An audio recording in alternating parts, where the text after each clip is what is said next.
Gold trusted gold buyers తాకట్టులో ఉన్న బంగారాన్ని విడిపించి ఈ రోజు ఉన్న మార్కెట్ ధరకే కొనబడును. మరిన్ని వివరాలకు సంప్రదించండి 7710 కూటమి ప్రభుత్వంలో చంద్రబాబు నాయుడు గారు ముఖ్యమంత్రి అయిన రోజు నుంచి తిరుపతి పరువు ప్రతిష్ట ఎలా దిగజారుస్తున్నారో లడ్డు విషయంలో చూసాం. మొన్న మనుషులు చనిపోయిన విషయం మనం చూసాం. ఈ రోజు డిప్యూటీ మేయర్ ఎన్నికల్లో ఏ విధంగా మేయర్ మీద గాని అలాగే వచ్చిన కార్పొరేటర్ల మీద అలాగే దళిత ఎంపీ మీద దాడులు చేయడం మనం కళ్ళారా చూస్తున్నాం. ఒకవైపు వైఎస్ఆర్సీపీ నాయకులు మాకు అవసరం లేదంటూనే చంద్రబాబు నాయుడు లోకేష్, మరోవైపు తమ నాయకులతో ఏ విధంగా కార్పొరేట్ల మీద బస్సు మీద అలాగే మేయర్ మీద ఎంపీ గారి మీద దాడి చేశారు, రాళ్లతో కొట్టారు, బూతులు తిట్టారు, కొంతమందిని కిడ్నాప్ చేసి తీసుకెళ్లడం మనం కళ్ళారా చూస్తున్నాం. ఇవన్నీ కూడా పోలీసులు చూస్తుండగానే వాళ్ళ ప్రేక్షక పాత్ర వహించినప్పుడే జరగటం అనేది ఈ రాష్ట్రంలో లా అండ్ ఆర్డర్ ఎంత ఘోరంగా ఫెయిల్యూర్ అయిందో మనకు అర్థమవుతుంది. అండ్ పవన్ కళ్యాణ్ గారు మీ ఎమ్మెల్యే, జనసేన ఎమ్మెల్యే తిరుపతిలో ఎంత దిగజారిపోయి ఈ రోజు కార్పొరేటర్ని కిడ్నాప్ చేస్తున్నారో ఒకసారి గమనించండి. నిజంగా మీరు చెప్పుకున్నట్టు చంద్రబాబు నాయుడు, లోకేష్, పవన్ కళ్యాణ్ మాకు 93% సీట్స్ వచ్చినాయి మన ఎమ్మెల్యే ఎంపీ ఎలక్షన్ లో అన్నారు.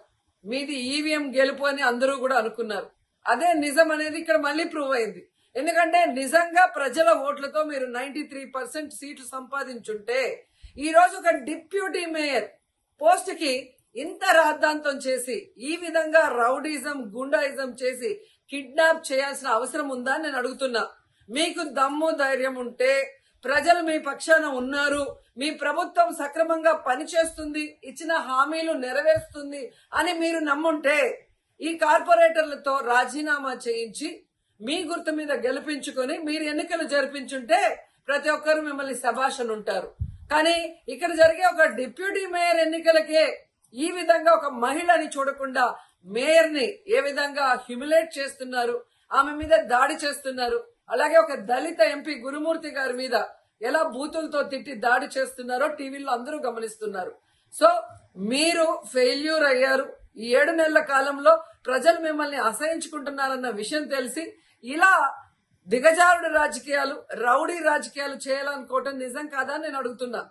ఒకవైపు ఎలక్షన్ కమిషన్ మేము రిక్వెస్ట్ చేస్తున్నాం, ఇలాంటి కూటమి ప్రభుత్వం చేసే ఈ దారుణాలకి ఫుల్ స్టాప్ పెట్టండి. ఎవరైతే ఈ రోజు దాడి చేశారు, బూతులు తిట్టారు, కిడ్నాప్ చేశారో ఆ తెలుగుదేశం, జనసేన నాయకులందరూ కూడా టీవీల్లో కనిపిస్తున్నారు. వాళ్ళందరినీ కూడా అరెస్ట్ చేసి వాళ్ళకి పనిష్మెంట్ ఇవ్వాలి. అలాగే ఎన్నికలు, డిప్యూటీ మేయర్ ఎన్నికల్ని ప్రజాస్వామ్యబద్ధంగా నిర్వహించాలని ఈసీని డిమాండ్ చేస్తున్నాం.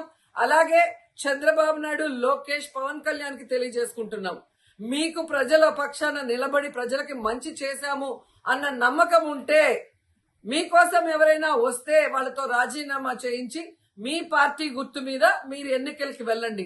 3 పార్టీలు ఉన్నాయిగా, బీజేపీ, తెలుగుదేశం, జనసేన. మరి మీకు ప్రజలు ఓట్లేస్తారన్న నమ్మకం లేదా? లేదా ప్రజాబద్ధంగా గెలిచిన కార్పొరేటర్లతో మీరు రిజైన్ చేయిస్తే వాళ్ళు గెలుస్తారన్న నమ్మకం లేదా అని ప్రశ్నిస్తున్నాను. సో ఒకసారి తిరుపతికి అమిత్ షా వచ్చినప్పుడు ఎలా బ్లాక్ ఫ్లాగ్స్ ఊపటం అలాగే రాళ్లు వేయటం అనేది మనం గమనించాం. వాళ్ళు మర్చిపోయి ఉండొచ్చేమో గాని ఈ రోజు రాష్ట్రం అంతా కూడా చంద్రబాబు నాయుడు తిరుపతికి ఎవరొచ్చినా, తిరుపతిలో ఏం జరిగినా, ఏ విధంగా దిగజారుడు రాజకీయాలు చేస్తూ తిరుపతి పరువు ప్రతిష్ట మరి దిగజారుస్తున్నారో అందరూ గమనించి వాళ్ళకి బుద్ధి చెప్పాలని కూడా ప్రజల్ని కోరుకుంటున్నాను. మరిన్ని వీడియోస్ కోసం ఛానల్ ని సబ్స్క్రైబ్ చేయండి. లేటెస్ట్ అప్డేట్స్ కోసం వాట్సాప్ ఛానల్ ని ఫాలో అవ్వండి. ఆ లింక్ డిస్క్రిప్షన్ లో ఉంది.